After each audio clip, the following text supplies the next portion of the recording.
The tools you need to index your rear mech: a crosshead or a Phillips screwdriver, 5mm Allen key, a pair of slimline or needle nose pliers, and a cable tensioner. The cable tensioner is not essential. You can do the job with a pair of pliers, but it does make the job a lot easier. On the rear mech, there's 3 points of adjustment, plus the actual cable tension as well. So what we've done here is we've undone the cable using the 5mm Allen key, so the cable is completely independent of the mech, enabling us to just show you what each of the adjustment screws does and how to use them. Now the high is a screw marked H on the mech itself, and this adjusts the rear mech that hangs directly below the smallest or the highest gear. And the jockey wheel at the top of the cage needs to line up with that in order for the gears to work properly. Now, as you can see on this bike at the moment, it's actually sitting on the second sprocket in. So I need to make an adjustment to that screw counterclockwise in order for the mech to line up properly and the gear to drop down.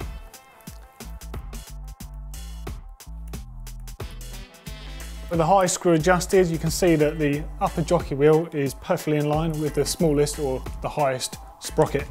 This is where you want to be to start your indexing. The next movement is to look at the lowest or the biggest sprocket. Because there's no cable tension, manually manipulate the mech up into the biggest or the lowest sprocket. So all the way out here, and you see the chain try to jump off the outside there. The stop isn't set enough, so if you tried to pedal, the chain would hop over and you'd foul the spokes and potentially damage your wheel. Go to the lower screw, and you screw it in until the upper jockey wheel is completely underneath it. So once that adjustment is made, you should just cycle the mech through the gears manually again to ensure that it doesn't jump too far, but it actually jumps onto the biggest sprocket. So the next stage is to put cable tension on and adjust this tension. Make sure that the barrel adjuster on your shifter is fully screwed into the shifter, so it's got as much movement to undo, like counterclockwise, as possible. And then just pull the cable through the cable stop on the bike and then nip it up tight. You can use the cable tensioner to do this, but you're literally only pulling it home. You don't need to actually put tension on it. So do up the clamp with a 5mm, and then before you cut the cable, just check you've got enough there to go through the gears. And you want to leave approximately an inch, cut that. And make sure you get a nice end cap on the end to stop it fraying in future. Now the indexing refers to each click on the shifter and the amount of cable it pulls to move the mech in correlation to that.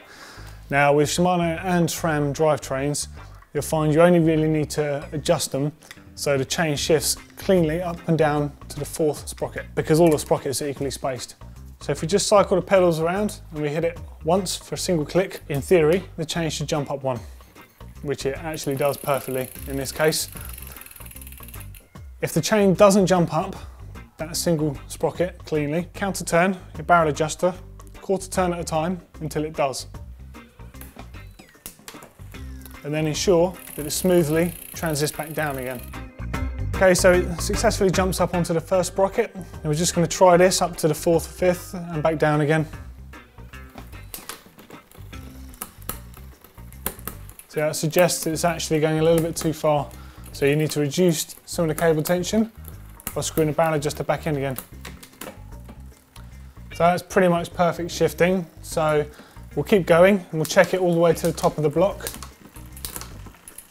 Click each time. Okay, so B tension now. This screw at the back here and it adjusts the height of the upper jockey wheel from the cassette. And with minimal B tension on, you can see that the rear mech and the jockey is actually fouling the cassette. So you need some tension screwed in clockwise. See straight away that's quieter. You want to bring the mech away from that. So your rear derailleur and your gears fully indexed there, working smoothly. But you might have noticed there's some slight noise. That's coming from the front derailleur or the front neck. That's in another tutorial for you.